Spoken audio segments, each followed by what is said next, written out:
성경과 우리 사이에는 많은 갭이 존재하고 있습니다. 성경을 기록했을 당시와 시간이 흘렀던 시간의 갭과 그리고 장소적인 공간, 더불어서 문화의 다양한 갭들을 가지고 있습니다. 우리가 성경의 땅을 찾아가서 밟아보는 것 그 자체로도 은혜가 됩니다. 너무 감격스럽고 너무 좋은 일이에요. 하지만 그 땅을 찾아가 보면 하나님께서 우리 가운데 말씀하셨던 그 말씀을, 그런 갭들을 극복하고 조금 더 가까이에서 느낄 수 있다는 이점이 있습니다. 자, 그러면 간단하게 이제 질문 몇 가지로 오늘 강의를 한번 시작해 보도록 하겠습니다. 자, 앞에 보면 이제 우리 정서로 그려놓은 백합화입니다. 그렇죠? 자, 첫 번째 퀴즈 아닌 퀴즈입니다. 자,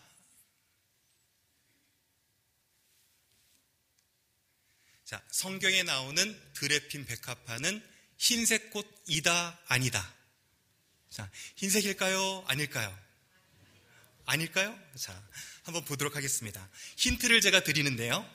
자, 이스라엘에서 찍은 다양한 꽃사진이에요. 과연 이 꽃사진 중에 백합화가 존재하고 있습니다. 마음으로 한번 어느 꽃일지 이렇게 생각해 보시면서요. 자, 힌트를 드립니다. 자, 잘 보면 뭐라고 되어 있냐면 솔로몬이 그의 여인, 술람미 여인을 통해서 그의 아름다움을 표현할 때 이렇게 표현했어요. 입술은 백합화와 같다라고 표현했죠. 자, 여러분 입술이 창백하게 허옇게 떴을까요? 자, 우리가 그 백합화라는 단어를 우리 사고로만 생각하면 그렇게 생각하기 쉽습니다. 자, 이제 대충 감이 오셨습니까? 백합화는 무슨 색일까요? 자, 앞에 보시는 것처럼 빨간색이에요. 자, 들에 보면 이렇게 쫙 펴 있고요. 이것이 이제 3월경, 지금 시즌에는 이렇게 온 광야나 천지를 덮어서 이렇게 빨간색으로 바뀝니다. 자, 그런데 이 꽃은 또 언제 등장하냐면 예수님께서 염려하지 말라라고 하시면서 솔로몬의 모든 영광으로 입은 것이 이 꽃 하나만 못하다 이렇게 얘기했어요.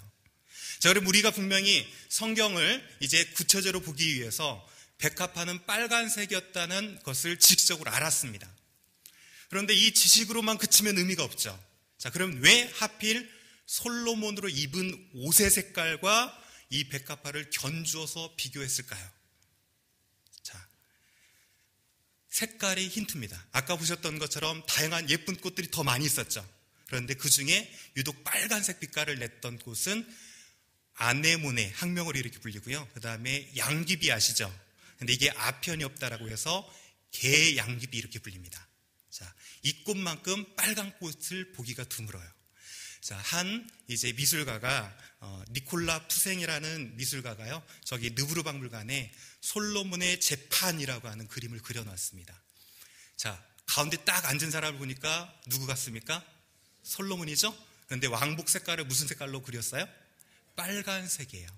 그 당시 때는 빨간색 및 자주 색깔은 귀족, 왕만 입는 왕권을 상징하는 옷입니다.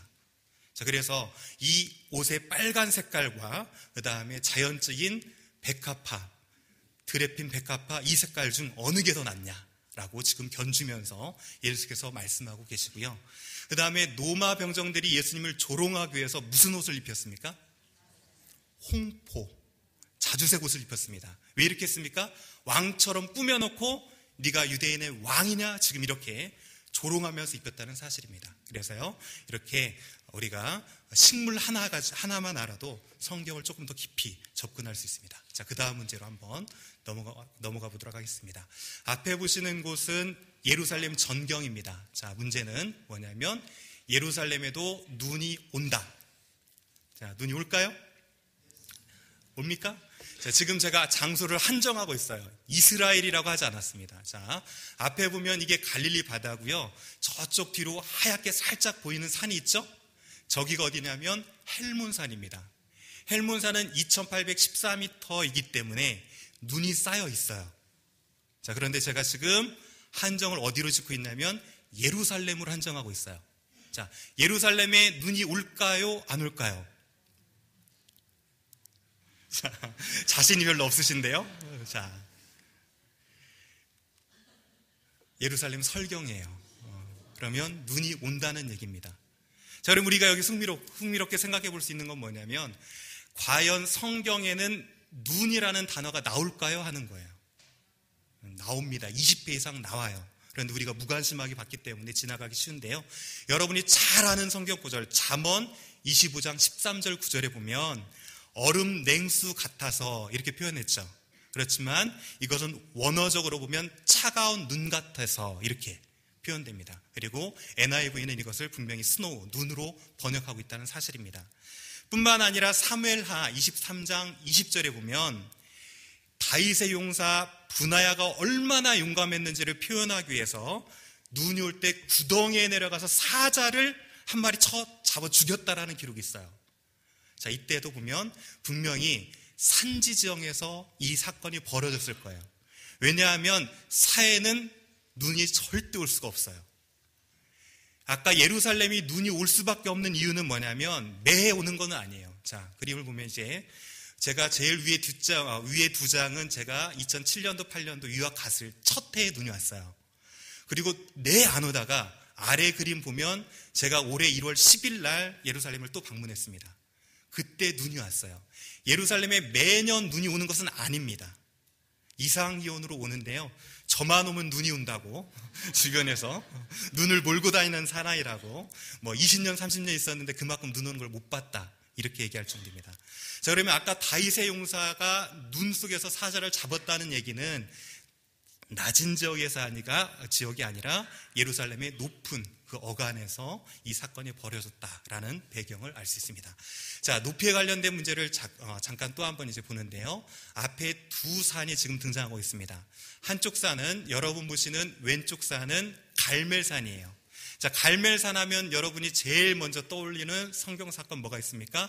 엘리야와 바알과 아세라 850대 1로 가뭄 중에 불을 내려서 참 하나님이 누군지를 가리는 대결이 있었던 곳이 갈멜산입니다. 자, 그리고 여러분 보시는 이제 오른편에는 감람산. 자, 감람산 하면 제일 먼저 떠오르는 게 예수님이 잡히시던 날 밤에 흔히 겟세마네 동산 이렇게 얘기하는데요. 성경에는 겟세마네 동산이라는 표현은 없습니다. 그냥 겟세마네죠. 그런데 찬송가에서 그것을 동산으로 이렇게 표현해놨죠. 자, 이 두 산, 갈멜산이 높을까요? 감람산이 높을까요? 자, 이미지를 만들어 보시고 어느 쪽이 더 높을 것 같습니까? 감람산? 갈멜산? 예. 자, 정답을 공개하면 감람산은요 850m 고도예요. 자, 그 반면에 갈멜산은 486m 고도입니다. 자, 왜 이런 일이 벌어지냐면 감람산이 있는 곳은 예루살렘이기 때문에 그래요.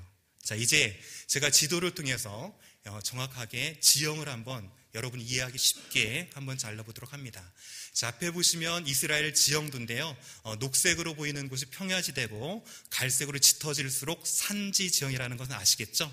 자, 이것을 이제 어떻게 할 거냐면 이렇게 서쪽에서 동쪽으로 한번 잘라보도록 합니다. 아셨죠? 그랬을 때 지형이 어떻게 이제 형성하고 있는지 자세히 한번 보도록 합니다. 자, 이렇게 서쪽부터 동쪽으로 쭉 잘랐을 경우에 가장 서쪽에 있는 것은 지중해라고 하는 바다가 있습니다. 자, 그리고 그 지중해 바로 옆으로 평야지대가 펼쳐지죠.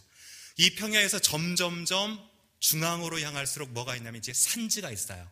자, 그리고 그 다음에 뚝 떨어지는 곳이 계곡입니다. 요단 계곡 지역이죠. 그래서 보시는 것처럼 이스라엘 지형 자체는 서쪽에서 동쪽으로 올라갈수록 높아졌다가 요단 계곡으로 뚝 떨어지는 곳이 사해 지역이고 이 사해 지역이 해저 마이너스 422로 이렇게 미터로 낮아지는 곳이고 지난주에 살펴보셨던 곳이 다시 요단 계곡 쪽으로 해서 이제 올라가는 요단 산지 지형이었어요. 그래서 높아지는 걸 볼 수가 있습니다. 자, 이번에는 제가 어떻게 이제 다시 이곳을 볼 거냐면 그곳에서 특징 있는 곳이 있는데 평야와 산지에 셰펠라, 조금은 생소하실 수 있는데요. 셰펠라라고 하는 낮은 땅이라는 의미를 가지고 있는 지역이 있어요. 이곳은 많은 성경 사건이 일어난 지역입니다. 자, 다윗과 골리앗의 전투가 바로 셰펠라에서 있었고요. 그래서 이 지역은 산지를 올라가기 전에 방어를 해야 되기 때문에 많은 전쟁이 있었습니다. 그리고 산지와 계곡 사이에 광야가 있어요. 제가 이따가 광야 지역 지도를 한번 보여드릴 건데 여러분이 생각하고 있는 광야와 이제 직접 가서 현장에서 보게 될 광야가 어떤 차이가 있는지 이런 것들을 좀 보시면 좋겠고요. 자, 이제 절단면을 남쪽에서 북쪽으로 이렇게 이 방향으로 한번 잘라보도록 하겠습니다. 자, 남쪽에서 북쪽으로 이렇게 쭉 자르게 되면 가장 밑에 쪽에 있는 거는 홍해입니다. 물이 살짝 보이시죠? 그 다음에 중부 정도에 자리 잡고 있는 게 사해. 성경에는 여메로 등장하죠. 그리고 제일 위에 있는 게 갈릴리 바다. 뭐 이렇게 됩니다. 자, 그런데 이 지역은 가장 밑쪽은 광야 지역이에요. 여러분이 출애굽 당시에 가데스 바나야에서 출애굽한 이후에 바란 광야, 그 다음에 진 광야 이런 것들을 방황했던 것을 목사님을 통해서 들으셨죠? 그 지역이 광야지대예요. 그리고 그 광야지대와 중간에 있는 산지정 사이에 네겝이라는 지역이 있어요. 성경에서는 남방으로 번역하기도 했습니다. 자, 그리고 이 산지가 유다 산지, 에브라임 산지로 산지정으로 높아있다가 그 다음에 그 사이에 절단면 하나가 나오는데 그쪽이 바로 이즈리엘 평야 골짜기가 나옵니다. 그리고 산지로 계속 이어지게 되죠. 자, 이것을 이제 한번 전체적으로 쭉 조합해 보면 이런 식이 되게 되죠. 자, 그래서 여러분이 그동안 왜 지도를 보는데 동서남북이 바뀌어 있었을까? 지도를 왜 눕혀놨을까? 궁금하셨을 거예요. 원래 지도대로 한다면 저 지도의 위쪽이 어느 쪽이 돼야 되죠? 그대로 일직선 위쪽은 북쪽이 돼야 되죠. 그런데 방위 표시를 잘 보면 위쪽은 어디로 표시되어 있습니까? 동쪽으로 표시되어 있어요. 자, 이 지도는 유대식 히브리 사고로 바라본 지도의 방향입니다. 유대 사고에는 동서남북이 없어요. 자, 그러면 무엇이 있느냐? 전후, 좌우만 있습니다. 좌로나 우로나 치우치지 말고 뭐 이런 단어 들어보셨죠? 자, 그 다음에 성전의 문은 어느 쪽으로 내냐면 동쪽으로 내요.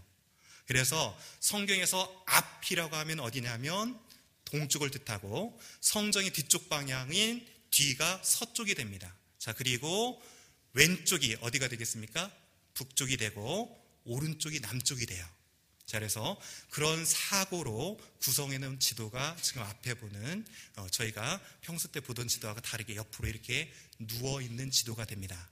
자, 이것을 성경에서 보면 창세기 14장이에요. 이제 아브라함이 롯 조카를 구출하기 위해서 막 쫓아갈 때 그돌라오멜을 쫓아갈 때 이런 표현을 해요. 다메섹 왼쪽 호바까지 쫓아갔더라. 이런 식으로 성경을 표현합니다. 자, 그때 다메섹의 왼쪽이라고 하는 표현은 정확히 무슨 표현이다? 다메섹의 어느 쪽이요? 북쪽에 있는 성이다 라는 표현으로 이런 식으로 되겠죠.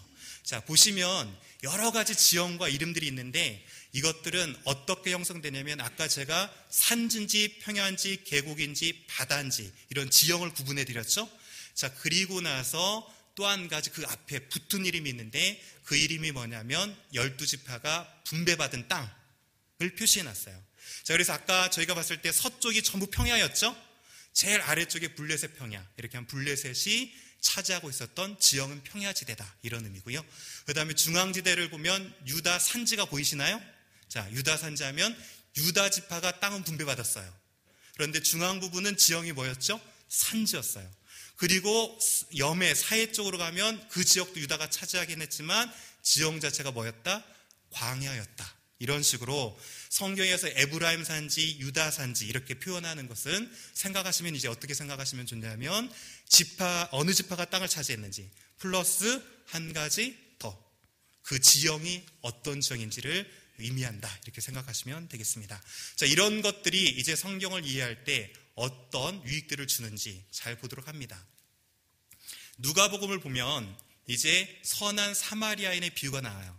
그때 뭐라고 표현이 되냐면 어떤 사람이 예루살렘에서 여리고로 내려가다가 이 사건이 펼쳐진 것으로 묘사됩니다. 자, 이것은 쉽게 생각하면 수도 중심이다 이렇게 생각할 수 있습니다. 우리가 이제 한국적인 개념으로 서울을 갔다 온다고 그럴 때 뭐라고 하죠? 서울 올라갔다 온다. 그래서 뭐 상경 이렇게 표현하죠. 그리고 서울에서 내려왔다. 즉 그래서 예루살렘을 중심으로 예루살렘으로 가면 올라갔다, 아니면 예루살렘에서 멀어지면 내려갔다 라고 생각할 수도 있겠지만 1차적인 의미는 뭐냐면 고도차입니다. 자, 잘 보시면 이쪽은 여리고는 이제 마이너스 708피트 정도 되는 해수면보다 낮은 지역이에요. 반면에 예루살렘은 7,900m인 이제 2,590피트가 되는 높은 지역이에요. 그러면 예루살렘에서 여리고는 당연히 고도의 차에 따라서 보시는 화살표처럼 어떻게 됩니까?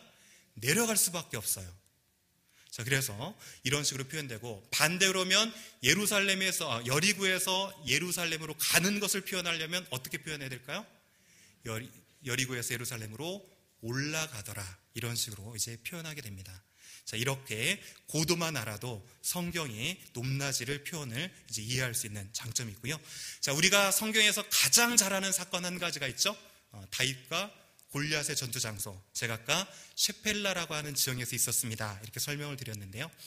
자, 셰펠라 중에서도 엘라 골짜기에서 이 전투가 있었습니다. 그런데 한국적인 개념으로 우리가 생각해 보면 골짜기, 계곡하면 무엇을 떠올립니까? 물이 좀 흐르고 돌도 좀 있고 발도 좀 담글 수 있고 이런 지역으로 생각하기 쉽죠? 그렇지만 우리가 가서 보면 그런 지역이 아니에요. 자, 잘 보시면 여러분 보시는 오른쪽 편이 이제 블레셋 사람들이 진쳤던 곳이고, 반대편이 이스라엘 유대 사람들이 진쳤던 곳입니다. 골짜기라고 하면 유대인들은 산과 산 사이는 모두 뭐라고 표현합니까? 골짜기로 표현해요. 그래서 우리가 다윗과 골리앗의 전투 장소인 이곳 엘라 골짜기를 가면 이제 어떻게 전투 배경이 일어났는지 알 수가 있고요. 이 산지 지역으로 바로 올라가면 어디가 나오냐면 이제 다윗의 고향인 베들레헴으로 이어지는 도로가 나와요. 그러니까 당연히 다윗과 골리앗의 전투는 이 골짜기에서밖에 일어날 수 없다라는 것을 알 수가 있습니다.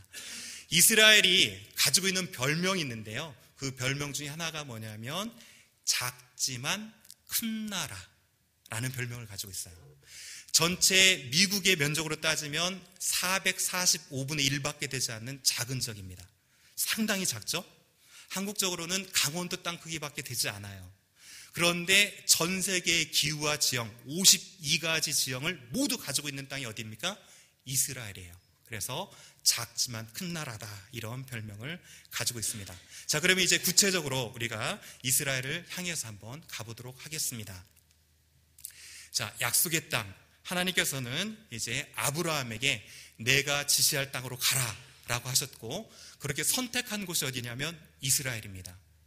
하나님께서는 왜 이곳을 하필 전 세계의 많은 지역 중에 선택하셨고 그 땅을 약속의 땅으로 주셨을지에 대해서 그 땅의 특징과 주변 나라들을 비교해 보면서 우리가 한번 접근해 보도록 하겠습니다. 자, 이스라엘은 지금 깜빡이는 이렇게 작은 나라로 밖에 돼 있지 않습니다. 자, 그런데 이스라엘의 특징은 뭐냐면 사이에 껴 있어요. 자, 어떻게 사이에 껴 있냐면 여러분 보시면 파란색으로 보이는 부분이 지중해입니다. 그래서 바다이고요. 그 다음에 그 반대편이 아라비아 사막이에요. 그래서 이스라엘은 무엇과 무엇 사이에 껴있다? 바다와 사막 사이에 딱 낀 곳이 이곳이에요. 자, 그런데 더 흥미로운 것은 무엇이냐면 이 지역은 이제 비옥한 초생달 지역이라고 불리는 지역으로 되어 있는데, 위쪽은 여러분이 아시는 것처럼 메소포타미아 문명이고요. 아래쪽은 이제 이집트, 나일강 문명입니다. 그리고 그리스 로마 문명까지 있는데, 이 문명과 문명, 대문명 사이에 딱 낀 곳이 어디입니까? 이곳이 이스라엘이에요.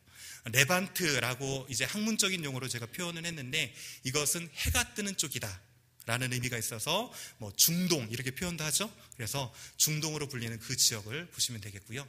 더불어서 이렇게 문명과 문명 사이에만 껴있는 것이 아니라 잘 보시면 대륙과 대륙 사이에 껴있어요. 자, 보시면 아시아 대륙이 있고요. 그 다음에 밑으로는 아프리카 대륙이 있고요. 그 다음에 위로는 유럽 대륙, 3개 대륙 사이에 딱 박힌 것이 이것입니다. 자, 이것을 이제 지도를 표현했던 한 학자가 이런 식으로 표현을 해놔요. 세이클로브처럼 딱 돼 있죠. 자, 자세히 보시면 가운데 동그라미가 딱 있고요. 그 밑에 뭐라고 쓰여 있습니다. 혹시 보이십니까? 자, 안 보이시죠? 예루살렘이라고 써 있어요. 자, 이 그림을 뭐라고 하냐면 배꼽 신드롬이라고 얘기해요. 왜 그러냐면 신체 중앙 부위가 배꼽이죠. 그 신드롬에 얽혀 있어서 이 이스라엘을 중앙으로 생각해서 표현한 지도다 라고 표현해서 배꼽 신드롬으로 그린 지도 뭐 이렇게 표현하지만 실제로 봐도 대륙 사이에 딱 낀 것이 이곳이다 라는 사실입니다. 자, 그래서 여러분이 이 땅을 기억하실 때 첫 번째 특징은 뭐다? 사이에 낀 땅이다 라는 사실이에요. 여러분 가진 이제 책 첫 번째 보면 저희가 진행하고 있는 부분이 있는데 그곳에 사이에 낀 땅이다 뭐 이렇게 적어두셔도 좋겠습니다. 자, 이제 그러면 그 사이에 낀 땅은 주변 지역과 어떤 차이가 있는지 이제 구체적으로 한번 살펴보도록 하겠는데요. 첫 번째 북쪽 지역인 메소포타미아 지역을 살펴보도록 합니다. 자, 메조 하면 메소포타미아라고 하면 여러분 메조라는 단어는 들어보셨죠? 소프라노, 알토 그 사이가 뭡니까? 메조소프라노 이렇게 부르죠? 그래서 뜻 자체가 뭐냐면 가운데. 포타미아라고 하면 강들입니다. 그러면 이 지역 뜻 자체가 뭐다? 강들 사이의 땅이다라는 사실이에요. 자, 그래서 이제 먼저 살펴보면 이제 동쪽에 자크로스 산맥 옆을 이렇게 산맥 옆이다 보니까 조금 빠른 급류의 속도로 흘러가는 강이 있습니다. 자, 이 강의 이름이 뭘까요? 티그리스 강입니다. 자, 이렇게 티그리스 강이 있고요. 그 다음에 또 다른 강이 그 강의 서쪽 지역에 있죠. 자, 그래서 이 서쪽 지역은 우리가 잘 아는 한 번 정도는 들어보셨던 유브라데 강이 서쪽을 흐릅니다. 자, 그런데 잘 보시면 서쪽 강은 푸르는 지역을 통과하면서 급류가 완만하죠. 물이 많이 흐르면서 이 지역에 도시들이 밀집하게 됩니다. 자, 그리고 이 강이 가장 가까이 만나는 중간 지역 보이십니까? 그 중간 지역이 현대로는 바그다드라고 불리는 지역이에요. 자, 이 바그다드를 중심으로 해서 북쪽은 이제 이곳이 메소포타미아인데 북쪽은 무슨 나라가 있냐면 아수르가 있어요. 그리고 그 남쪽은 바벨론이 이렇게 위치하고 있습니다. 자, 바벨론 이렇게 바벨론이 위치하고 있고요. 그 다음에 이 아수르 바벨론의 뒤를 위해서 패권을 잡은 데가 어디냐면 저쪽 더 동쪽으로 가다 보면 메데와 바사 있죠. 바사는 여러분 바사 이렇게 하면 생소할지 모르지만 페르시아 들어보셨죠? 이게 성경적인 표현으로 바사고 그다음에 일반적인 학문적인 표현은 페르시아입니다. 자, 이렇게 패권을 가지고 있는데 이 지역의 특징은 뭐냐면 아수르 쪽은 고원지대다 보니까요. 보시는 것처럼 고원지대다 보니까 물을 끌어쓰기가 힘들어요. 그 대신에 그 고원 지역에 평평한 이제 구릉지대가 많아요. 그래서 이곳에서 주로 하는 것이 무엇이냐면 유목을 합니다. 그래서 양이나 염소 같은 유목을 하게 되면서 이 유목민들이 모여가지고 세운 도시가 어디냐면 니느웨. 들어보셨죠? 아수르의 수도인 니느웨가 바로 이 유목민들의 집단 생활체가 니느웨가 되게 됩니다. 자, 그 다음에 바벨론은 이제 어떻게 되냐면 수량이 참 많아서 농사는 짓기 좋아요. 왜냐하면 바벨론 쪽이 하류 쪽이었죠. 그래서 물이 다 모이긴 하는데 저지대다 보니까 집을 지을 수 있는 건축자재인 나무와 돌 같은 것이 부족하죠. 자, 그러면 집을 지으려면 무엇을 사용해야 되겠습니까? 나무, 돌을 제외한. 그렇죠. 흙벽돌을 만들어서 구워내야 돼요. 자, 그런데 이 흙벽돌의 최대 단점이 있어요. 돌이나 나무에 비하면. 무슨 단점이 있죠? 물이 닿으면 쉽게 부스러지는 단점이 있습니다. 자, 그래서 이것을 극복하려고 이제 바른 것이 있죠. 이게 바로 무엇이냐면 역청을 바르게 되죠. 창세기 11장을 보면 바벨탑 사건이 나옵니다. 자, 그 바벨탑 사건이 이 우르라는 지역에서 있었는데 지구라트라고 하는 곳이 있어요. 자, 보시면 그곳에서 정확히 표현하기를 뭐라고 표현했냐면 벽돌을 만들어서 우리가 견고히 굽자. 이 벽돌 대신에 역청을 진흙에 바르자라는 표현이 나오죠. 자, 보시면 지구라트 미토 물이 찼던 것을 알 수 있죠. 그래서 역청을 발라서 이것을 이제 다스렸던 것을 볼 수가 있습니다. 자, 여기서 이제 나왔던 지명들은 여러분이 열왕기 하에 보면 전부 아수르, 바벨론, 메데, 바사까지 이어지는 것을 볼 수가 있는데 여기에서 한 가지 기억하실 것은 무엇이냐면 이제 이곳이 바벨론의 모습이에요. 이 사람들은 물을 다스리기 위해서 어떻게 했냐면 관계시설을 만들어가지고 많은 사람들을 그쪽에 품으면서 농사를 지으면서 관계시설을 이용했다. 이게 포인트입니다. 아셨죠? 그래서 이쪽은 물을 통제를 어떻게 한다? 관계시설을 통해서 물을 통제했다. 이 정도만 머리에 기억해 두시고요. 그 다음 이제 어디로 넘어가냐면 저쪽 나일강 지역인 이집트 지역으로 한번 넘어가 보도록 하겠습니다. 자, 지금 제가 이렇게 나일강, 이집트, 그 다음 메소포타미아 비교하는 것은 무엇을 보여드리려고 하는 거냐면 이스라엘이 이 두 문명에 비해서 가지고 있는 특징이 있어요. 그것을 잘 알아야 하나님이 왜 그 땅을 선택하셨는지를 우리가 이해할 수 있겠죠. 자, 그래서 두 번째로 이제 이집트 지역을 간단히 살펴보는데요. 이 지도도 유대식 사고로 지금 눕혀 있습니다. 그런데 이집트는 남반구이기 때문에 물이 어디서 어디로 흐르냐면 저쪽 북쪽에서 어디로 흐릅니까? 반대죠. 남쪽에서 북쪽으로 흘러요. 보통 우리는 강하면 북쪽에서 남쪽으로 흐를 것으로 생각하죠. 근데 남반구는 반대로 남쪽에서 북쪽으로 이렇게 흐르게 됩니다. 자, 그런데 이곳의 특징은 뭐냐면 한 6,400km, 한 4,000마일 정도 돼요. 그러니까 세계에서 가장 긴 강이 나일강입니다. 자, 그런데 이 강의 수원지는 고도가 어느 정도 되냐면 1000피트, 대략 3,000m가 되는 곳이에요. 3,000m가 되는 높은 곳에서 이쪽까지 오랜 기간을 통해서 거쳐서 내려오지만 급류를 형성해서 떠내려 물이 이렇게 흘러내려옵니다. 근데 만약에 그 물이 홍수 기간에 홍수져가지고 내려온다면 하류 사람들은 전부 어떻게 되겠습니까? 하나도 살아남지 못할 거예요. 그런데 하나님이 신기하게요, 이 물들을 잘 사용할 수 있도록 만들어 놓으신 게 있어요. 자, 그게 뭐냐면 바로 폭포입니다. 자, 잘 보면 3개가 합쳐져서 한쪽으로 내려오는데 5개의 폭포가 있어요. 폭포를 거치면서 유속이 어떻게 됩니까? 점점점 느려지겠죠. 그래서 마지막 제1폭포가 있는 지역 아래로 도시가 형성되게 됩니다. 자, 이렇게 보시면, 그런데 그때 비가 오는 시기가 언제냐면 6월에서 9월까지 비가 오게 돼요. 이집트 지역은 연중 5에서 10mm 안팎으로 내리지만 저쪽 상류 지역은 어마어마한 비가 내리게 돼요. 자, 그런데 앞에를 잘 보시면, 자, 농한기라고 되어 있는 것은 한 달 차이가 납니다. 7월부터 10월까지로 표현되어 있죠. 그러니까 비가 오고 나서 한 달이 지나야 농한기, 즉 물이 넘쳐가지고요 10m 이상 하류 지역이 높아져요. 그러면 더 이상 농사를 지을 수가 없어요. 그 뜻은 무엇이냐면 위에서 내렸던 빗물이 아래까지 흘러내려오는 동안에 시간이 얼마만큼 걸린다? 한 달 정도 걸린다는 사실이에요. 자, 그래서 잘 보시면 이제 빅토리아 호수 같은 호수에서 이렇게 물이 모여지고요. 그 다음에 모여진 물이 폭포지대를 통과한다고 그랬죠. 그런데 그 강물의 색깔을 잘 보십시오. 무슨 색깔입니까? 강물의 색깔? 진흙을 포함하고 있는 황토색이죠. 자, 이게 이제 포인트가 될 수 있는데, 아래 지역을 잘 보면 동그라미로 살짝 표시해 놓은 거 보이십니까? 예, 뒤에 지도. 실제로 물이 범람하는 것을 위성으로 찍었을 때 과거에는 어디까지 딱 범했냐면 그 동그라미 치기 직전까지만 범람했어요. 그 동그라미가 뭐냐면 잘 보시면 3개가 따다닥 세워져 있는데 이게 뭐냐면 피라미드입니다.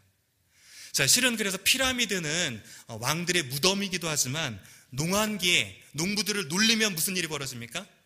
놀면서 왕권을 향해서 도전할 수 있는 기회를 만들어줄 수 있죠.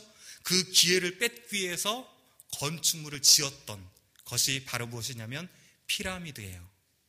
자, 그런데 이곳은 이러다 보니까 고대 근동에서 홍수는 신의 재앙이라고 다 생각했습니다. 하지만 이집트만큼은 홍수는 신의 축복이라고 생각했어요. 자, 그래서 앞에 보면 나이로미터라는 게 있어요. 이거는 무엇이냐면 나일강을 쭉 따라가면서 그 해 빗물이 몇 미터까지 범람했는지 높이를 측정하는 수단이 이겁니다. 자, 그래서 몇 미터 범람했냐에 따라서 이 왕이 선한 왕이고 신이 선택한 왕이고 아니고 이런 식으로 판단합니다. 자, 왜 그러느냐? 아까 황토색이었죠. 물이 황토색이 모든 곳을 거치면서 진흙으로 이제 걸음기들을 싹 품죠. 그리고 나일강 하류 쪽에 딱 내려가서 멈추면서 그 진흙이 토양의 거름기들을 다 푸는 거예요. 자, 그러다 보니까 이제 물이 빠지고 나면 그 땅에 씨앗을 뿌리기만 하면 무슨 일이 벌어질까요? 대풍년을 거둘 수 있겠죠? 자, 이런 식으로 되어 있습니다. 그래서 이집트를 기억하실 때는 아까는 제가 관계는 저쪽, 페르시아 쪽 이렇게 얘기했는데 이집트 쪽은 무엇으로 기억하시면 좋냐면 침수농법. 그러니까 물이 넘치면 넘칠수록 더 좋다라고 기억해 두시면 되겠습니다. 자, 그리고 이 지역을 이제 특징적으로 성경은 이렇게 표현해요. 신명기 11장을 보면 이 지역은 너희가 장차 가서 차지할 땅과 다르게 발로 물을 대는 지역이다 이렇게 돼 있죠. 자, 그래서 이런 식으로 발로 범람했던 것을 물을 마치 그 염전에서 물을 끌어올리는 방법 있죠? 그런 식으로 발로 물을 대는 지역이에요. 자, 지금까지 제가 이렇게 메소포타미아 지역과 이집트 문명의 물을 중심으로 해서 이제 특징들을 살펴보았습니다. 자, 이것을 잘 기억해 두시면서 이제 구체적으로 우리가 하나님께서 선택하신 레반트라고 하는 지역으로 가보도록 합니다. 자, 앞에 박스 쳐져 있는 곳이 레반트 지역인데요. 레반트 지역은 여러분이 기억하실 때 가장 기억하기 쉽게 기억하시기 위해서는 뭐라고 기억하시면 되냐면 고양이와 쥐가 있었다. 조금 흥미로운 주제인가요? 자, 고양이는 무엇을 뜻하냐면 이제 주변에 큰 나라들 있죠. 아래로는 이집트, 그 다음에 저쪽 이제 가장 푸르는 지역에 있는 것은 바벨론, 위쪽은 아수르라는 고양이가 있어요. 자, 그 다음에 왜 제가 이거를 고양이와 쥐로 지금 표현하고 있냐면, 자, 고양이가 사라지면 판을 치는 게 뭡니까? 쥐가 판을 쳐요. 그래서 이 세 나라의 패권이 희미해지면 이제 득실되는 쥐들이 있어요. 자, 쥐는 5마리 쥐가 있습니다. 자, 그래서 제일 위쪽에 보면 이제 아브라함의 친척들이에요. 야곱과 이제 이삭이 결혼했던 리브가와 나엘의 출생지죠. 밧담 아람 들어보셨죠? 자, 그래서 이쪽이 아람이 제일 위에 쥐가 있고요. 그 다음에 가운데 있는 두 번째 쥐와 세 번째 쥐는 이제 모압과 암몬, 그리고 그 밑에 에돔이라는 나라가 있고요. 그 다음에 저쪽 이제 해안가 쪽에 위쪽에 보면 베니게라고 보이시죠? 이것은 성경의 스로보니게라고 하는 것이 베니게라는 지역이고, 이 지역은 이제 일반 학문에서는 페니키아 들어보셨죠? 페니키아, 베니게 비슷하죠? 그 지역을 뜻합니다. 그리고 마지막 쥐는 아래 블레셋 쥐 이렇게. 그래서 쥐가 득실돼 갈 때가 있고요. 이제 고양이가 힘을 발휘할 때가 있는 이 사이에 껴있는 곳이 이제 이스라엘이라고 볼 수가 있습니다. 자, 이 지역들을 이제 이해하기 위해서는 도로를 우리가 한번 잘 봐야 되는데요. 이게 이제 고도의 도로망입니다. 그 도로망 중에서 가장 중요한 도로가 뭐냐면 바로 해변길이에요. 자, 이 해변길이 왜 중요하냐면 위쪽에 큰 고양이 한 마리 있었죠? 아수르와 바벨론. 이 고양이가 힘이 세지면 어떻게 됩니까? 저쪽 고양이를 노리게 되는 거예요. 그래서 이집트 쪽을 탐하게 됩니다. 자, 그러면 중간에 거치게 되는 곳이 어디입니까? 이스라엘을 거칠 수밖에 없어요. 반대로 아래에 이집트 고양이가 커지면 어떻게 돼요? 위쪽을 노리게 됩니다. 자, 이런 관계 가운데 반드시 지나가야 하는 곳이 해변길이에요. 자, 그 다음에 또 하나의 무역로가 있는데 이곳은 왕의 도로. 지난주 시간에 보였던 것처럼 다메섹부터 쭉 내려와 가지고 저기 홍해 에일렛까지 가는 곳이 이곳이고요. 그 다음에 족장들이 다니는 길이 가운데 이렇게 위치되어 있습니다. 자, 이제 이런 것들을 쭉 조합해 가지고 그 다음에 이스라엘만이 가지고 있는 독특성들을 정리하면서 오늘 하나님께서 왜 그곳을 선택하셨는지에 대한 우리가 힌트를, 답을 얻어보길 원합니다. 자, 이곳 중에 이제 마지막으로 비교해야 될 것 중에 하나가 뭐냐면 물 없이는 살 수 없는 땅이에요. 성지순례 잘 하시는 방법 중에 하나가 뭐냐면 물을 끊임없이 저처럼 중간중간 마셔주셔야 돼요. 왜냐하면 이 지역은 건조한 지역입니다. 땀이 흐르고 나면 흐른지도 모르게 증발해요. 그 사이에. 그러다 보면 체력이 계속 떨어집니다. 그래서 제가 지금 여기서 물 없이는 살 수 없는 땅입니다 라고 하면 동감이 안 되실 건데요, 4월 달에 가시면 제가 말하지 않아도 정말 물 없이는 살 수 없는 땅이다라는 것을 동감하실 수 있어요. 그런데 하나님께서는 아까 이집트는 발로 문대는 땅이다라고 했으면서 이곳을 이제 특징적으로 그곳과 비해서는 이렇게 다르다라고 표현해 주신 구절이 있어요. 자, 11절부터 12절까지 이제 구절인데 이 땅을 무엇이라 표현했는지 잠깐 읽어드립니다. 너희가 건너가서 차지할 땅은 산과 골짜기가 있어서 하늘에서 내리는 비를 흡수하는 땅이므로. 그런데 하늘에서 내리는 비를 흡수한다는 말은 원어적으로는 무슨 의미가 있냐면 하늘에서 내리는 빗물로 밭에 물을 댄다는 의미가 있어요. 아까 메소포타미아나 그 다른 지역은 전부 강이 있어서 물을 어떻게 됐습니까? 그 강에서 강을 의지하면서 끌어오면 됐죠. 근데 이곳에서는 하늘에서 내리는 비가 없이는 절대 살아갈 수 없는 땅이 이곳이에요. 자, 그러면 하나님께 약속 한 가지를 딱 줍니다. 그런 땅에 비하면 이곳은 너희 보기에 어떨지 모르지만 뭐 한 가지는 내가 약속한다? 내 하나님 여호와가 돌봐주시는 땅이다라는 사실이에요. 그러면서 연초부터 연말까지 하나님 여호와의 눈이 항상 그 위에 머물겠다라고 하면서 하나님께서 나만 의지하면 뭐는 문제가 되지 않는다? 비가 오지 않는 것, 물이 없는 것은 문제될 바가 없다라고 지금 약속해 주고 계세요. 앞에 보시는 곳이 유대 광야입니다. 여러분이 생각하셨던 광야 하면 보통 사막 생각하셨죠?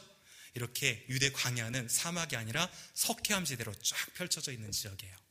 자, 그러면 이제 왜 하나님께서 이곳을 이제 선택하셨는지 정리를 한번 해보겠습니다. 자, 아까 보셨던 두 문명과 큰 차이 두 가지가 있습니다. 메소포타미아 문명, 이집트 문명과 큰 차이. 어떤 차이가 있었습니까? 그 두 곳에는 큰 강이 있었습니다. 그렇죠? 그런데 이곳은 강이 없어요. 자, 그리고 두 번째 차이는 그쪽에서는 큰 제국들이 번성했죠. 문명을 통해서. 그런데 이곳은 문명이 발달할 수가 없었어요. 그렇다는 얘기는 이렇게 물 없으면서 제국으로 다스리진 않았지만 누가 다스리겠다는 얘기예요? 하나님께서 이것들을 다스리겠다는 표현이에요.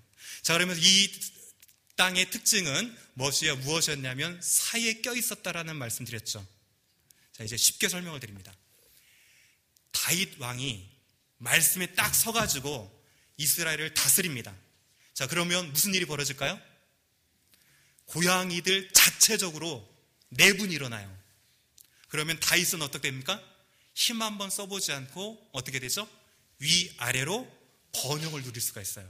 그래서 다윗 시대는 위로는 유브라데, 아래는 나일강까지 번영을 누릴 수 있었던 이유는 뭐냐면 하나님께서 역사를 주관하셔가지고 아수르 지역, 바벨론 지역, 이집트 지역을 중간 침묵기로 해가지고 힘을 발휘할 수 없도록 딱 묶어놓으신 거예요.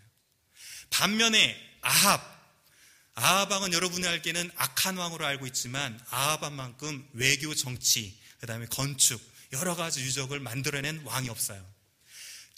그는 인간적인 노력으로 모든 것을 다 구비해놨어요. 그런데 이렇게 인간적으로 뛰어나다고 할지라도 그렇게 하나님을 의지하지 않으면서 살아가면 하나님께서 무슨 일을 만듭니까? 힘의 균형을 다 깹니다. 그래서 아래쪽 고양이를 키우던가 위쪽 고양이를 키우던가 이렇게 돼요. 그러면 어떻게 돼요? 자연히 다른 나라를 침입하기 위해서 거쳐오면서 이제 그 이스라엘을 때리게 되죠. 그래서 이사야서 같은 것을 보면 무엇이라고 말씀하고 있냐면 아수르 사람은 화했을진저라고 얘기하면서 10장 5절을 보면 그는 내 진노의 막대기요 그 손의 몽둥이라 라고 표현하고 있어요. 하나님께서 왜 그 지역을 선택해서 주신 겁니까? 율법으로 훈련시키기 위해서. 말씀으로 잘 서 있으면 평안함을 주고 말씀으로 서 있지 않으면 어떻게 합니까? 열방의 막대기를 통해서 탁탁 때리면서 얘야 그 길은 아니지 라고 훈련하기 좋은 땅이 어디였다? 바로 이곳이었어요. 자, 더불어서 하나님께서 하늘에서 내리는 비로만 살아가도록 하신 이유가 또 있어요. 자, 이것은 어느 본문을 보면 가장 잘 알 수 있냐면 엘리야와 바알과 850대 1 전투 아까 있었죠? 바알 문화가 팽배하자 하나님께서는 엘리야를 통해서 어떻게 하셨습니까? 3년의 기근을 허락하셨어요. 그 기근을 통해서 바알과 아세라 그리고 하나님과의 불의 전투를 통해서 참 하나님이 누군지를 보여주신 겁니다. 그래서 엘리야는 그때 무엇이라 기도했냐면 하나님과 바알 사이에서 머뭇머뭇거리는 이자에게 참 하나님이 누군지 보여주십시오 라고 할 때 불이 내려서 그 전투에 이기고 나서 그 다음에 비가 내리게 되는 것으로 이어지는 것을 볼 수가 있어요. 인생 가운데 가뭄은 무엇입니까? 때로 고난이라고 표현될 수 있죠. 우리 삶 가운데 고난이 찾아오는 것도 여러 가지 목적이 있지만 하나님께서는 왜? 우리로 하여금 세상과 하나님 편에서 머뭇머뭇거리고 있을 때 우리의 믿음을 지켜주시기 위해서 그런다는 사실이에요. 자, 여러분은 이곳에 왜 있습니까? 어떻게 있게 됐습니까? 목사님이 지난주에 재미난 표현 해주시더라고요. 친척이 불러줘가지고 어쩔 수 없이 와서 이민생활 시작하고, 저 같은 경우에는 공부하러 이렇게 오고, 어떻게 보면 그 모든 것이 누가 불렀든지 간에 본인이 선택한 것처럼 보여요. 하지만 누가 선택하셨습니까?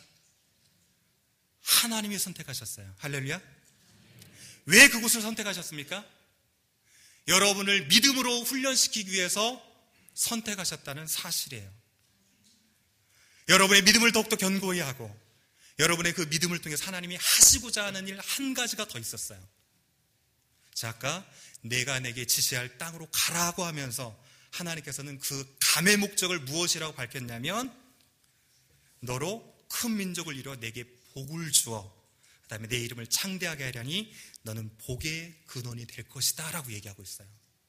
여러분을 하나님께서 많은 땅에서 하필 이곳에서 생활하게 하신 것은 여러분의 믿음을 훈련시키시고 더불어서 그 훈련된 믿음을 통해서 세상으로 하여금 복음의 메신저, 축복의 통로로 삼으시기 위해서 여러분을 선택하셨다는 사실입니다.